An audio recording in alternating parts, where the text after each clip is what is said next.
Salut les amis, aujourd'hui nous allons parler de l'armée malienne. Qu'est-ce qui ne va pas, qu'est-ce qu'il faut faire et surtout de sa lente reconstruction.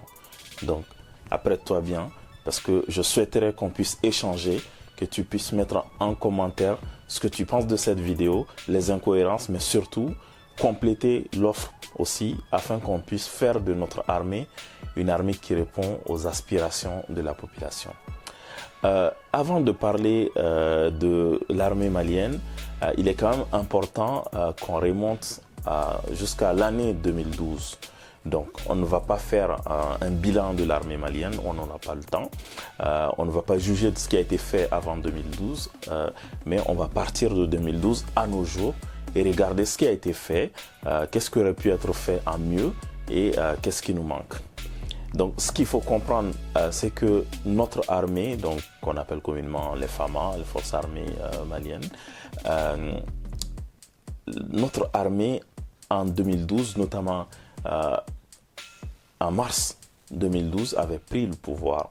Donc, quand l'armée avait pris le pouvoir, il y avait Sanogo qui était à la tête donc, de l'État, plus ou moins, jusqu'à l'investiture de Dioncounda Traoré comme président intérimaire. Donc le 12 avril 2012, donc c'était un grand spectacle pour plutôt rassurer l'opinion internationale parce que c'est elle qui avait insisté jusqu'à ce que quand même les hommes politiques puissent reprendre la main.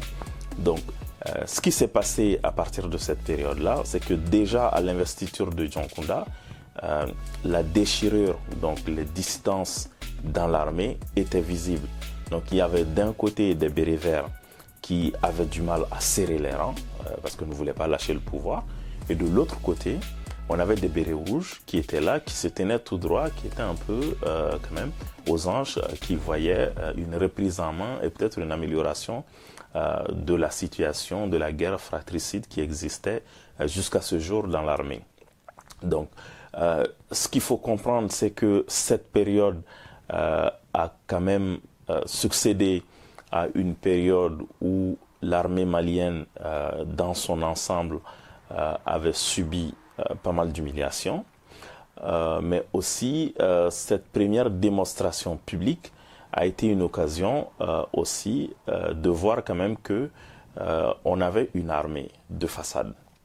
Une armée de façade parce que au-delà de cette façade, l'armée s'était écroulée. Donc l'armée s'était écroulée, c'est un grand mot dit comme ça, mais ce qu'il faut retenir de cela, c'est que l'institution était gangrénée et reste toujours gangrénée par la corruption.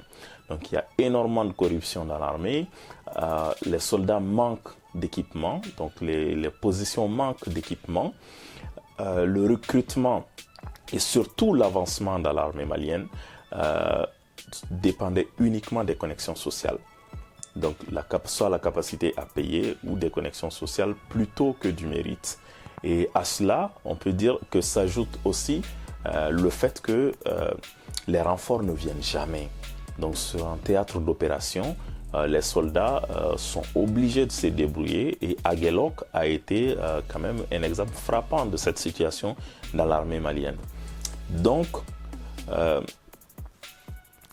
la corruption, le manque d'équipement, le népotisme et une absence de soutien sur le théâtre d'opération ont donné une armée démotivée. Une armée démotivée, une armée avec un leadership défaillant. Donc armée démotivée, leadership défaillant. Donc la conséquence, c'est qu'il n'y avait plus de cohésion. Il n'y a plus de cohésion dans l'armée et il n'y a plus de cohésion. Et devant un ennemi, les soldats sont déboussolés et donc l'ennemi était mieux préparé et mieux aguerri et surtout mieux armé. Donc le combat était complètement difficile pour les FAMA à cette époque-là. Maintenant, ce qu'il faut retenir, c'est qu'on était censé surmonter ces obstacles-là. Parce que cela date quand même de 2012, donc il y a eu des élections. Les actions pour renforcer l'armée malienne, que ce soit au niveau du gouvernement, que ce soit au niveau de la communauté internationale, se sont accentuées. Donc on va en parler. ce qui s'est passé, c'est que le gouvernement du Mali, donc IBK, depuis son accession au pouvoir jusqu'à aujourd'hui, a augmenté le budget de l'armée malienne. Donc, ce qui a permis à la fois d'acheter des équipements et d'améliorer les conditions de vie des soldats. Donc ça, c'est quelque chose qui a été fait depuis l'accession de IBK au pouvoir. Et ce qu'on peut noter sur ce plan-là, c'est qu'un soldat malien qui recevait 45 000 francs CFA en 2012, donc 45 000 francs CFA en 2012, un soldat malien qui recevait cela perçoit aujourd'hui environ 75 000 francs. Donc, on est passé pratiquement du simple au double. Donc, de 45 000 francs, on est passé au double comme salaire. Donc, à cela, il y a eu plusieurs primes qui ont été mises en place. Donc, il y a la prime de risque, donc, qui est de 1200 francs CFA par jour. Donc, 1200 francs CFA de prime de risque. Ça peut paraître dérisoire, mais c'est beaucoup, c'est mieux que rien. Et à cela s'ajoute aussi une prime spéciale d'affectation au nord qui s'élève à environ 50 000 francs CFA. Donc, on peut dire que ces différentes mesures-là sont quand même de nature à redonner plus ou moins une certaine, ne serait-ce que un sentiment de considération, mais aussi une certaine dignité aux soldats maliens. Mais est-ce que c'est suffisant pour en faire une armée? Donc, je m'explique. Donc, au-delà de ces primes-là, on constate aussi que les soldats ont eu des uniformes, ce qui n'était pas évident à l'époque, et ils avaient des chaussures, ils avaient des bottes. Donc, le gouvernement et les partenaires internationaux se sont attaqués quand même à certains problèmes aussi, qui étaient des problèmes de base, parce que, notamment les exercices de tir.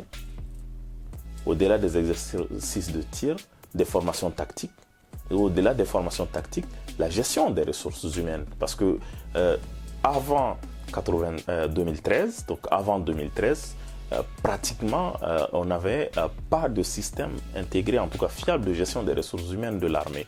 Donc, ces différents points, en tout cas, on a eu ces propositions de solutions pour répondre à ces différents besoins.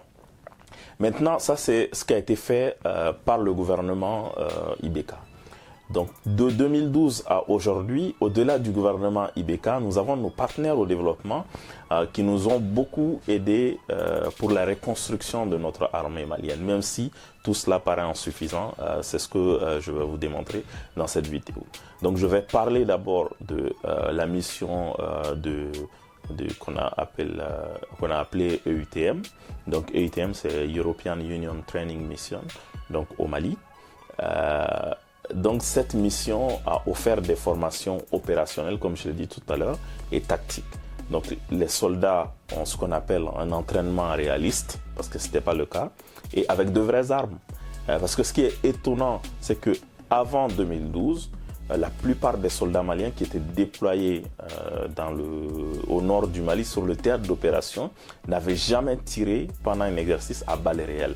Donc c'était sur le théâtre d'opération que les soldats découvraient ce que c'est que tirer avec de balles réelles. Donc c'était un vrai problème qui était là, c'était un vrai problème tactique qui était là. Et donc les GTA, donc ce qu'on appelle les groupements tactiques interarmés, étaient censés pallier quand même à ce problème-là. Donc, au-delà de savoir marcher en groupe, les soldats ont beaucoup appris à travailler ensemble, ce qui n'était pas évident aussi. Donc, les soldats savent tirer avec de balles réelles, marcher ensemble et travailler en coopération, donc, et à petits pas. Donc, ça, c'était l'objectif de ces GTA-là. Maintenant, je vais parler des manquements de l'institutionnalisation. Parce que malgré tout cela, donc on peut constater, notamment on l'a vu en 2016, que les erreurs du passé se reproduisent toujours. Donc tout cela a été mis en place avant 2016 et en 2016, nous nous rendons compte que les mêmes erreurs du passé reviennent. Donc c'est comme si on était rattrapé par notre passé. Donc on l'a vu notamment à partir des attaques de Nampala et de Boni en juillet 2016, où les soldats ont abandonné leur position. Donc à Nampala et à Boni, nos soldats, les FAMA, ont abandonné leur position. Donc, et à partir de là, c'était devenu récurrent. À chaque fois, on était attaqué, les soldats abandonnaient les positions. Donc, tout comme en 2012, les soldats abandonnent leurs positions par manque de renfort. Donc, par manque de renfort et par manque de soutien. Donc, ça reste le véritable problème de l'armée malienne, en tout cas jusqu'en 2016. Et ce qu'on peut dire à partir de là, c'est que au-delà de cette absence de soutien, les affectations, les mutations, si je peux dire ainsi dans un langage courant, les mutations dans l'armée restent très aléatoires. Les mutations sont aléatoires et le renfort et le soutien logistique est aussi lent qu'en 2012, alors que nous sommes aujourd'hui quand même en 2019. Donc nous avons les mêmes problèmes que 2012. Donc les affectations aléatoires, les renforts à chaque fois sont demandés par les bases, les camps, les positions attaquées, tardent à arriver, exactement comme en 2012, même si on peut quand même dire que des améliorations notables ont été apportées, notamment aujourd'hui les militaires ils gardent un peu plus longtemps les positions. Ça veut dire que la formation, l'équipement a permis aux FAMA de quand même tenir des positions pendant un certain temps donné, ce qui n'était pas le cas, par exemple, en 2012. Donc, aujourd'hui, il y a eu cette petite amélioration-là, donc qui est quand même insuffisante, mais on peut dire ainsi parce qu'on continue d'abandonner les positions. Donc, ce qui est important de savoir, c'est que l'armée malienne a du mal, parce que c'est ça le problème. Le problème fondamental, c'est que l'armée a du mal à s'imposer comme institution aux militaires. L'armée a du mal à s'imposer comme institution aux militaires et malheureusement, nos hommes politiques, nos décideurs, nos gouvernants n'ont pas compris cela. Je m'explique. Depuis 2012, aucun soldat malien n'a été sanctionné parce qu'il a abandonné son poste. Donc, aucun soldat malien n'a été sanctionné depuis 2012. Aucun soldat malien n'a été sanctionné pour désertion. Aucun soldat malien n'a été sanctionné pour désertion alors que le front s'écroulait. Donc, c'est pour cela que je dis que l'armée doit s'imposer comme institution. Et ça, c'est un problème très grave. Aucun soldat n'a été sanctionné depuis 2012, aucun soldat. Et pourtant, les rapports s'accumulent. Il y a énormément de rapports qui s'accumulent sur ces désertions-là et sur l'abandon d'armes à l'ennemi. Ça, c'est un véritable problème. Tant que l'armée malienne ne s'impose pas comme institution, les soldats continueront à abandonner leurs positions, les soldats continueront à abandonner des armes, des munitions, des moyens de combat à l'ennemi. C'est le premier point, le plus important, qui en découle automatiquement du fait que notre armée n'est jusque-là pas une institution. Ça, c'est le premier point que je voulais aborder. Au-delà du fait que on abandonne les postes, on abandonne les équipements et que personne n'est sanctionné derrière, on peut dire que le pouvoir disciplinaire pour corriger est un véritable problème chez nous parce que le commandement est défaillant.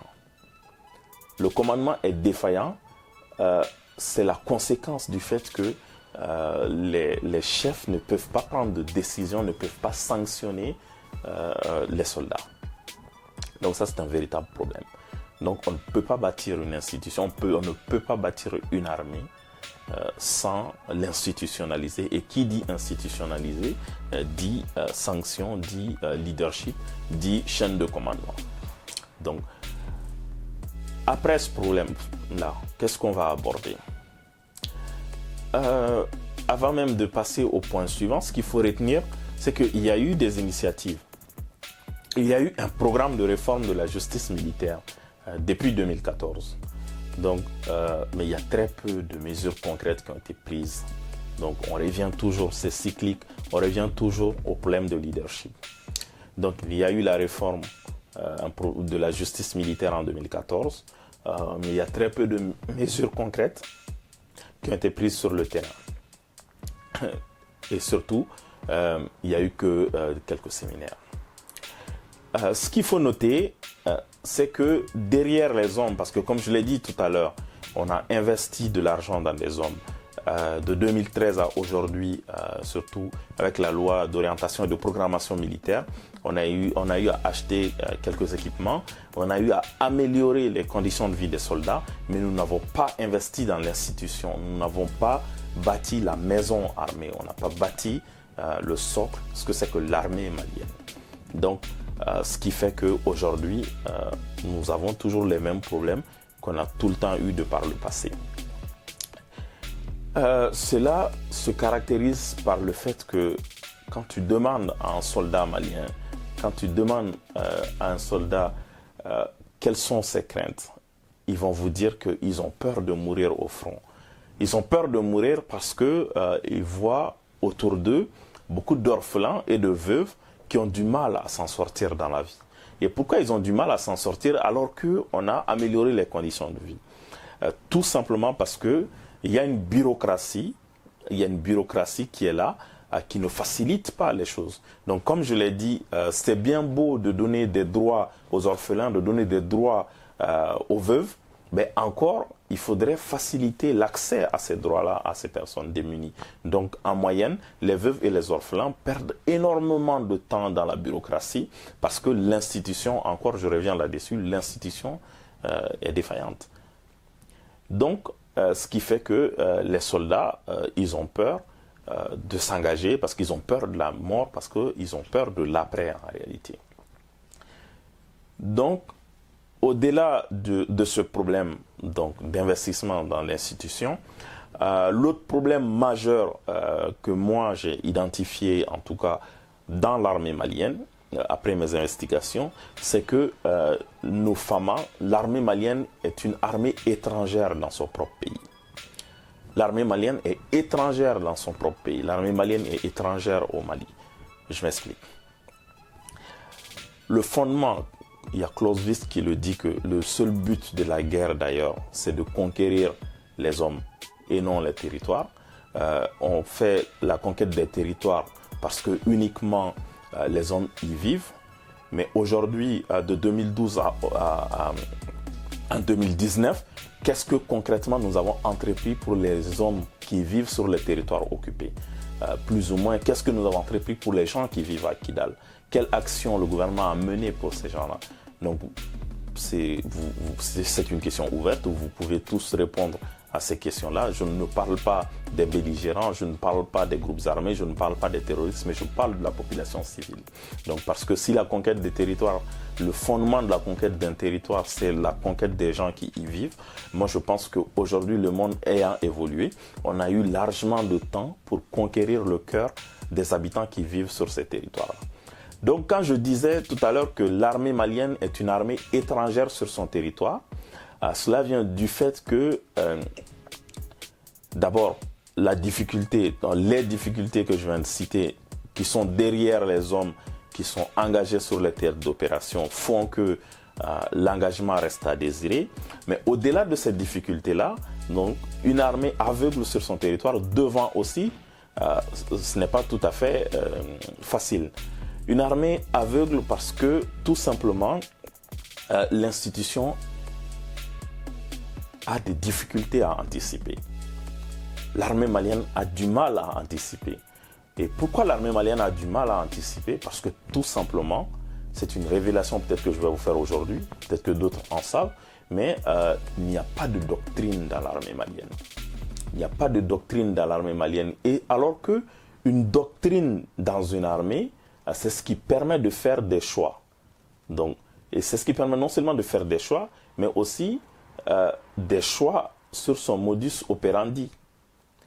Donc, en l'absence de ce livre blanc, donc, qui est la doctrine, donc en l'absence d'un livre blanc aujourd'hui dans notre armée, on ne peut pas réajuster les choix de doctrine face à une menace. Donc ça, c'est un véritable problème dans notre armée. Donc il manque un livre blanc dans notre armée. Mais vous allez me dire, oui, mais comment ça peut se faire qu'il manque un livre blanc? On a eu tant d'experts, on a combien d'officiers, de généraux, de gens super bien formés, on a eu combien de missions chez nous. Mais je vais vous faire une révélation.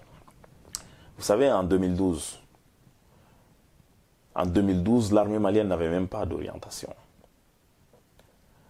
Ça peut vous paraître bizarre, mais le Mali, depuis l'indépendance, n'a pas adopté de doctrine, en tout cas écrite. Ça n'existait pas. Donc, depuis 1960 à nos jours, le Mali n'a jamais adopté de doctrine.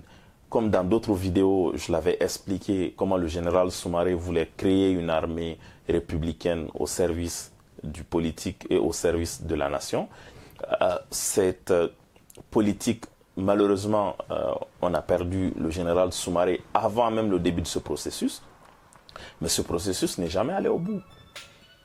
Donc, notre armée malienne n'a tout simplement pas d'orientation. Donc, depuis l'indépendance, on n'a pas adopté de doctrine écrite. Donc, cela ne veut pas forcément dire que l'armée malienne ne s'est pas adaptée aux réalités, loin s'en faut, surtout des réalités stratégiques. Mais c'est seulement en fonction de l'immensité de notre territoire et surtout du septentrion et sa faible densité en population. Moi, personnellement, je trouve qu'on aurait dû avoir une doctrine écrite. Il se peut qu'une doctrine existe et qu'elle soit orale, mais en tout cas, de l'avis des experts avec qui j'ai discuté, le Mali n'a pas de doctrine écrite. Donc, c'est récemment, en 2018, des officiers supérieurs me disent qu'ils ont rédigé une doctrine. Donc en 2018, j'ai appris qu'on a rédigé une doctrine pour l'armée malienne. Donc malheureusement, ou malgré cette doctrine-là, de 2018 à aujourd'hui, les résultats se font entendre. On est là, on attend toujours les résultats parce que moi, de mon point de vue, je n'ai pas vu de changement majeur sur le terrain à la suite de l'adoption de cette doctrine écrite, en tout cas au sein de l'armée malienne. Maintenant, vous, si vous en savez quelque chose, on pourra en discuter ici. Donc, au-delà de la doctrine, on a eu, comme je l'ai dit tantôt, une loi de programmation et d'orientation militaire. Donc, cette loi de programmation et d'orientation militaire a alloué énormément de crédits à l'armée malienne. Donc, et c'était quand même des crédits de dépenses. Donc, il y a très peu de réformes qui sont concernées, en tout cas. Même si c'est le cas, il n'y a pas de résultat. Donc, aujourd'hui, on voit encore avec les dernières attaques que c'est la même stratégie. Je vais rentrer un peu en détail par rapport à ces questions-là, même si certains d'entre vous peuvent trouver que ce sont des sujets sensibles. Mais c'est important de les débattre ici sur la place publique afin que les décideurs puissent quand même aller un peu plus vite, changer les choses parce que nous sommes tous les jours en train de perdre des parents, des frères. Donc, et nos FAMA, ce sont avant tout quand même des Maliens, des citoyens, ce sont nos parents et nous tenons à leur vie et nous tenons aussi à ce que l'armée soit une institution comme on le souhaite. Donc, ici, nous parlons des sujets d'utilité publique. Donc, au-delà du livre blanc, et de la doctrine, donc où je disais que les résultats se faisaient attendre, on a vu que dans la pratique, donc l'armée malienne s'est approprié quand même la rédaction d'un livre blanc tacite. Donc un livre blanc tacite, en gros, c'est un livre blanc qui a été écrit où en tout cas l'état-major a défini l'ennemi prioritaire. Donc, et ça c'est récent. Donc l'état-major a défini l'ennemi prioritaire, mais le problème est beaucoup plus complexe que tout cela. Donc, parce que ce qu'on peut comprendre de cela, c'est que en 2012, notre armée, notre stratégie reposait sur la présence, de points forts statiques. Donc notre armée était une armée très statique en 2012. Donc des points forts statiques. Et d'ailleurs, ces points forts statiques, étaient choisis sur la base, en fait, des postes avancés de l'époque coloniale. Donc, jusqu'en 2012, pratiquement, notre stratégie était basée sur la mise en place de ces points forts statiques ces points forts même, en réalité, n'ont pas beaucoup évolué et qui reposaient sur les bases avancées de l'époque coloniale. Donc, c'est-à-dire que la façon dont le colonisateur tenait nos pays, nous avons continué jusqu'en 2012 avec cette stratégie-là, pratiquement. Et au nord, c'est pour cela que vous constaterez qu'il y a 2 grandes bases militaires permanentes dans le nord, à Gao et à Kidal, qui étaient complétées par des effectifs en rotation, donc sur divers autres postes de défense et généralement sur des périodes de 3 à 9 mois.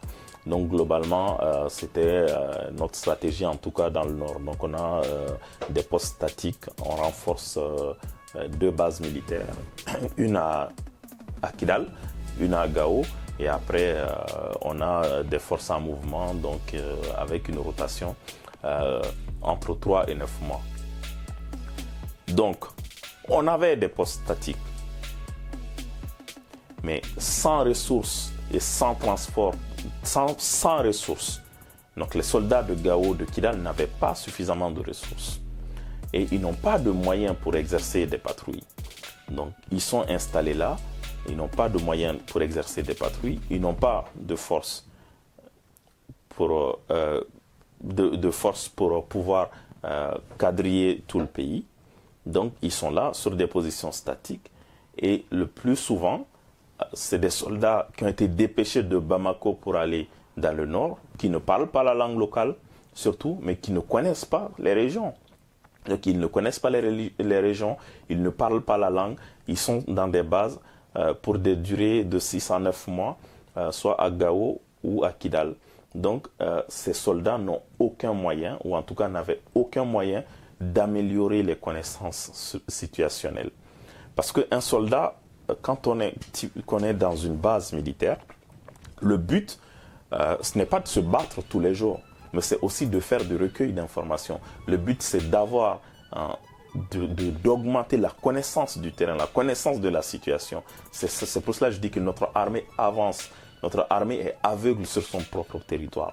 Parce que si on n'a pas cette capacité-là, si nous ne sommes pas capables d'interagir avec la population locale, si nous ne sommes pas capables de recueillir des informations auprès des gens locaux qui sont là, si notre base est statique, on a très peu de moyens d'anticiper l'avenir. Donc ça, c'est un premier gros problème de l'armée malienne, au-delà donc de ce que j'avais dit, du problème institutionnel. Donc, face à cette situation-là qui s'envenime, donc l'armée malienne, comme je l'ai dit, malgré le fait qu'il n'y avait pas de doctrine écrite, donc les choses évoluent au gré du vent, si je peux dire ainsi, on a adopté, peut-être sans le savoir ou de manière volontaire, une doctrine de contre-insurrection. Donc la doctrine de contre-insurrection a été fortement développée pour ceux qui ont la chance d'accéder à Internet et qui peuvent commander des livres, ou même ceux qui sont au Mali, qui ont la chance d'avoir des gens pour commander des livres. Je vous suggère un livre qui est là. Voilà. C'est la stratégie de contre-insurrection de David Galula, qui est un ancien général français, qui enseigne encore. Et cette stratégie-là, aujourd'hui, c'est celle qui est mise en œuvre par notre armée malienne de façon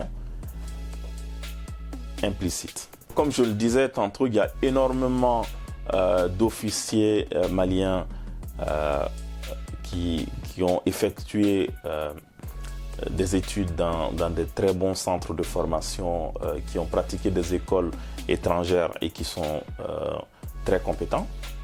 Il y a énormément également de missions internationales, de formation, des opérations conjointes avec des forces étrangères, comme l'exercice Flintock, comme je disais, qui devrait se tenir à Gao en 2012. Et le but même de Flintock, c'était quand même de transformer donc, l'armée malienne, c'était de transformer les FAMA, donc d'une armée, pour que les FAMA deviennent une armée quand même capable dans la longue guerre contre le terrorisme. Donc c'était de former les FAMA pour qu'ils puissent être, notre armée puisse être capable de tenir des positions, de tenir la longue guerre contre le terrorisme. C'était le but du Flintok, qui devrait se tenir en 2012 à Gao.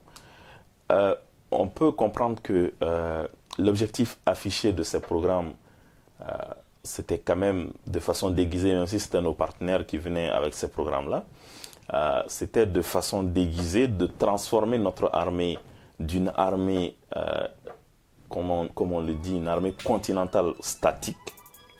Donc c'était de transformer les FAMA en armée continentale statique, donc de les transformer en une armée qui puisse être mobile et en même temps de doter l'armée malienne d'un esprit, ce qu'on appelle expéditionnaire, c'est-à-dire qu'elle puisse aller d'un point A à un point B, faire une expédition et revenir, être assez mobile et être assez tactique. Donc c'était une nouvelle doctrine qu'on voulait intégrer au sein de l'armée malienne parce que la doctrine stationnaire avait atteint ses limites et ne marchait plus.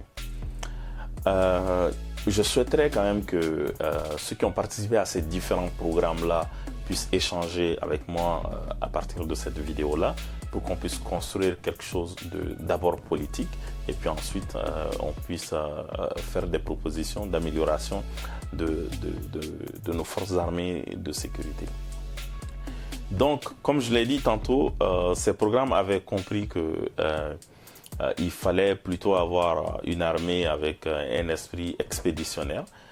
Donc, ce qui faisait qu'on devrait être capable d'abandonner nos concepts de défense continentale statique. Donc, et surtout, de faire en sorte que notre armée puisse s'adapter aux nouveaux défis actuels. Donc, au-delà de cela, donc, malheureusement, nous n'avons pas pu mettre en place ces programmes-là. Donc notre armée est restée lourde au lieu d'être souple. On est lent au lieu d'être rapide. Et du coup, on a du mal à s'adapter donc, à notre environnement. Mais ce qu'il faut noter, c'est qu'avant 2012 déjà, dans notre armée, dans les FAMA, il y avait certains corps d'élite qui avaient déjà adopté cette doctrine-là. Donc, notamment les bérets rouges. Donc avant déjà 2012, les bérets rouges avaient adopté cette doctrine-là et les bérets rouges étaient quand même pris en compte par la hiérarchie. Les bérets rouges étaient, si je peux dire ainsi, des enfants gâtés dans l'armée. Donc ce qui a fait que ce corps d'élite répondait parfaitement aux besoins du terrain. Mais malheureusement, ce corps d'élite était constitué d'une centaine de personnes, ce qui était complètement insuffisant pour assurer la sécurité du territoire. Donc, c'est d'ailleurs ce qui n'a pas empêché à ce qu'on ait tous les problèmes que nous connaissons aujourd'hui, même si nous continuons avec quand même des positions statiques. Depuis 2014, il y a eu la création des GTA. Donc il y a eu la création des GTA, comme je le dis, il y a eu l'achat de nouveaux véhicules pour soutenir les actions et cela a permis de renforcer l'aspect dynamique. Donc cela a augmenté les fréquences des patrouilles. Mais des problèmes de coordination demeurent. Donc il existe encore d'énormes problèmes de coordination, notamment celui de la communication et du leadership, donc entre les combattants sur le terrain et les chefs. Ça c'est beaucoup moins efficace et on va en parler. Maintenant, comme je le disais tantôt, j'ai utilisé un terme qu'il va falloir quand même expliquer un peu. Comme je l'ai dit qu'il faut avoir un état d'esprit expéditionnaire. Donc ça peut paraître un peu ironique parce que on reste sur notre territoire. Quand tu dis expéditionnaire, ça veut dire qu'on va au-delà de notre territoire pour faire des expéditions et rentrer chez nous. Mais en réalité, comme je l'ai dit tantôt, le but c'est que le mode d'opération, c'est que les FAMA sont un corps étranger sur une partie du territoire. Donc comme je l'ai dit tantôt. Donc les FAMA restent un corps étranger. Ils sont dépêchés du sud, donc ils vont dans des centres statiques. Donc, comme je l'ai dit, ils ne parlent pas la langue, ils ne connaissent pas la culture locale, ils ne connaissent pas les réalités du quotidien sur le territoire. Donc, En réalité, à l'époque, l'intégration des rebelles avait pour objectif de pallier à cette lacune-là, notamment en 1990. Donc le but d'intégrer les anciens combattants de 1990, c'était de pallier à ces lacunes-là. Donc, malheureusement, depuis 2012, tous ceux qui avaient été intégrés, donc ils ont tous rejoint les insurgés, les groupes armés. Donc, ce qui fait qu'aujourd'hui, même avant aujourd'hui, même sous le temps de ATT, il avait plutôt adopté une stratégie de milice pour le gouvernement. Donc il y en a qui sont devenus très célèbres. Et le recrutement de ces milices était basé uniquement sur leur ethnie. Et malheureusement, donc même si certains peuvent voir ça d'un bon œil comme une tactique, malheureusement cela a été fait au détriment du renforcement des FAMA. Donc on n'a pas renforcé les FAMA. On comptait donc sur le fait que nous ne maîtrisons pas le terrain, le fait que nous ne connaissons pas la culture, nous ne parlons pas la langue, nous ne connaissons pas les habitudes. Donc, ceux qui avaient été intégrés pour pallier à ces problèmes-là, à la moindre opportunité, ils s'en vont. Donc, qu'est-ce qu'il fallait faire? ATT, en stratège militaire, a créé des milices. Donc, des milices qui connaissent la zone, des milices qui connaissent la culture et des milices qui savent parler à la population locale.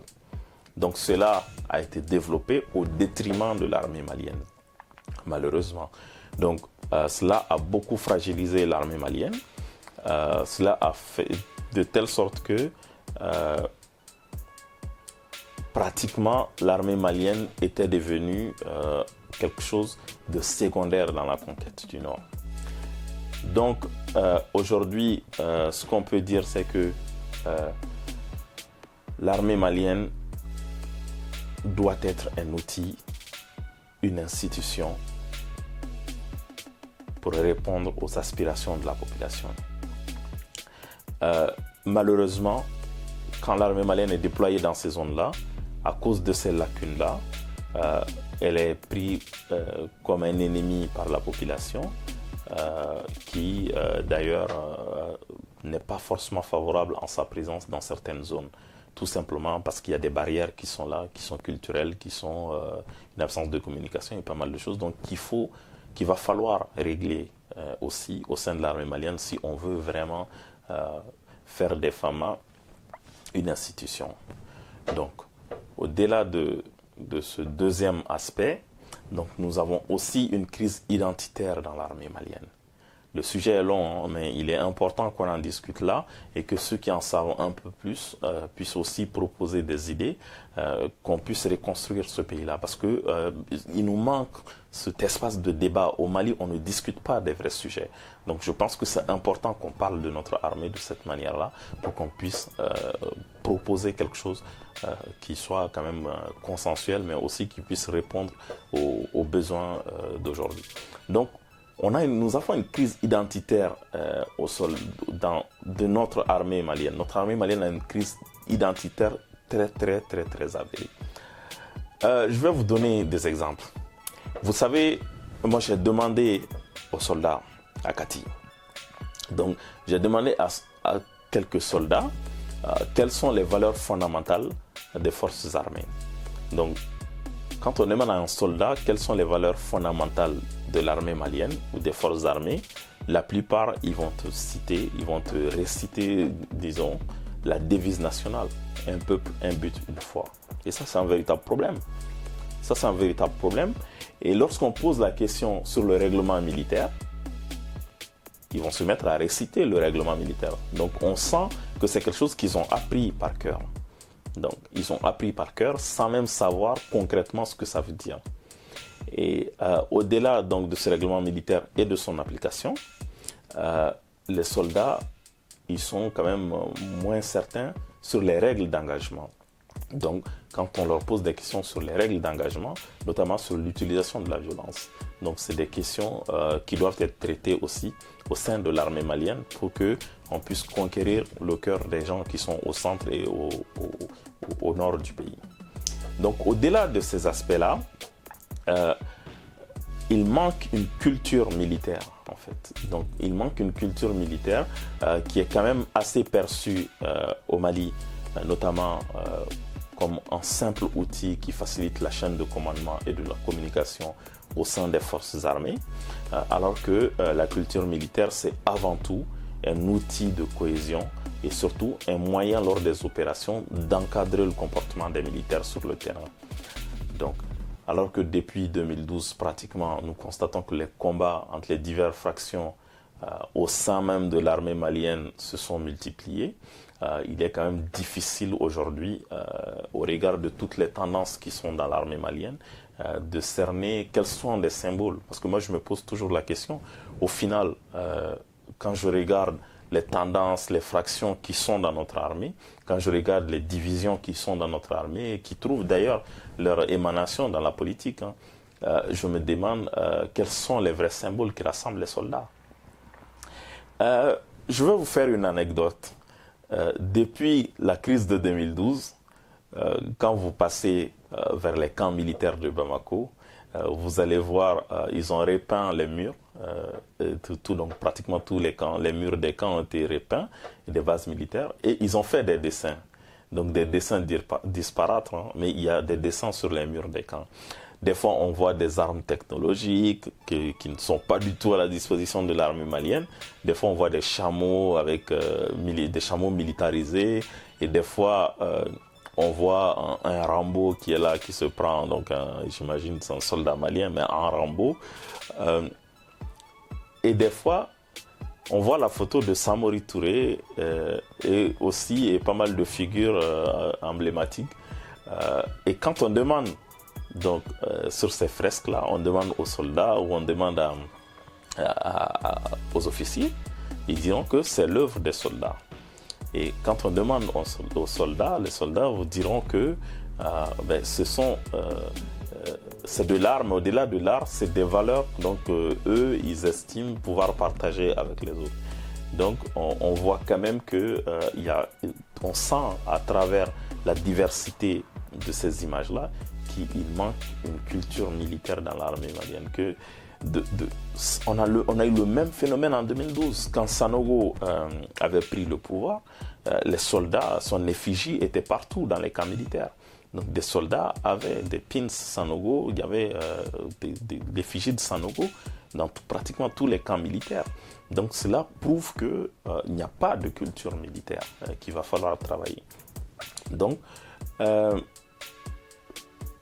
comment bâtir une institution sans culture? Comment créer une armée alors qu'il manque de symboles forts, partagés, qui doit témoigner d'une culture et d'une institution militaire unie et vivante? Comment créer une armée sans symbole, sans quelque chose qui réunit les gens? Aujourd'hui, ce que je peux vous dire, l'anecdote, c'est que en 2012, Sanogo avait pu créer cette culture-là.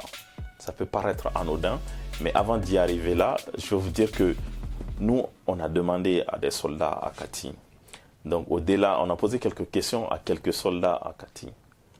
Je peux vous dire que au Mali, quand on demande aux soldats, 10 soldats, 9 savent qui a créé l'armée malienne. Il y en a qui vont vous parler de Samori Touré, il y en a qui ils ne connaissent pas le général Soumaré. Je n'ai pas vu les manuels de formation de notre armée malienne, mais les soldats, en tout cas, que nous avons interrogés à Kati, ne connaissent pas le général Soumaré.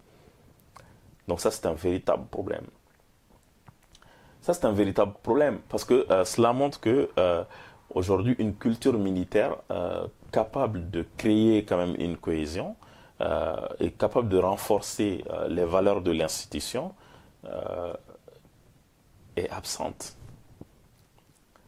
Et de 2012 à aujourd'hui, hormis la période Sanogo sur laquelle je vais revenir, on n'a pas pu créer cette culture-là. Donc on n'a pas pu créer cette culture-là et le résultat, il est là, il est visible. Donc ici, il ne s'agit pas de question de moyens. Donc, aujourd'hui, comme je le disais en 2012, quand Sanogo est venu, Sanogo était devenu une forme d'icône. Sanogo était devenu une forme d'icône omnisciente et autocollant qui était fixé sur des mobylettes, sur des charrettes, dans les camps militaires. Partout, il y avait la photo de Sanogo. Donc, Sanogo avait compris l'importance de cette culture-là. Donc, quand vous vous rappelez les premières images de Sanogo, il avait un pins de l'armée américaine au début. Donc, cela prouve qu'il n'y avait vraiment pas de culture militaire, parce qu'il avait besoin de quelque chose qui rassemble au début. Et se présenter avec un pins de l'armée américaine n'était pas le bon outil adapté. Mais cela découle du passé. Donc par la suite, donc, il a essayé de tenter de miser sur cette culture militaire-là. Et donc, il se présentait tout le temps aux soldats avec son béret, avec un bâton, une canne. Il était proche des soldats.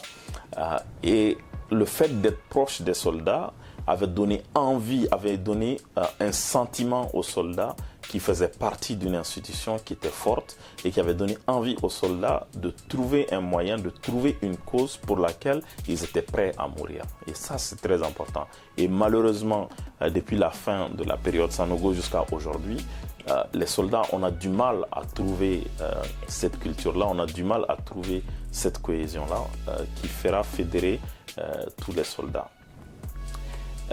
Ironie du sort d'ailleurs, Sanogo lui-même se présente avec un bâton.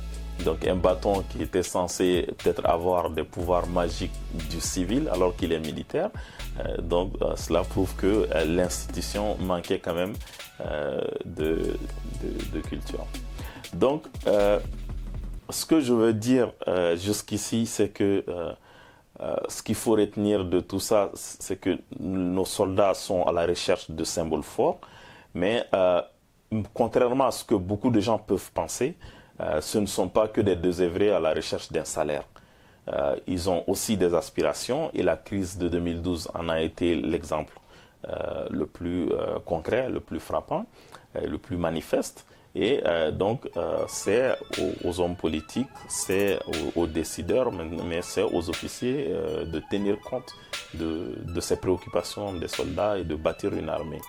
Donc, ce qu'on peut dire, c'est que de l'élection du président Ibrahim Boubacar Keïta aujourd'hui, les progrès de l'armée malienne semblent limités, donc on peut les compter du bout des doigts, alors que les revers sur le terrain vis-à-vis de l'ennemi s'accumulent. Donc ça, c'est un gros aveu d'échec qui est là. Et au-delà de cela, malgré tout, nos hommes, ils sont là, ils sont toujours présents, malgré les attaques, malgré tout. Ils sont là, comme je l'ai dit, ce ne sont pas des désœuvrés à la recherche de salaire, mais ils sont à la recherche d'une institution, de symboles qui regroupe. Ils ont des aspirations, ils ont besoin d'être rassurés par rapport à leur famille, par rapport à leur avenir, et ils ont besoin d'avoir une cause, une raison, un symbole pour lequel se battre, pour lequel mourir. Et c'est ce qui manque aujourd'hui fortement à notre armée. Et donc, c'est ce que je dis tout le temps, il faut bâtir une institution. Le Mali, comme son armée aujourd'hui, a besoin d'une vraie institution. Voilà, c'est ce que je voulais partager avec toi aujourd'hui. Donc, si tu as quelque chose à ajouter ou à développer, tu le mets en commentaire. Je vais essayer de répondre au maximum de commentaires possibles. Et merci beaucoup. Je te donne un rendez-vous le vendredi prochain.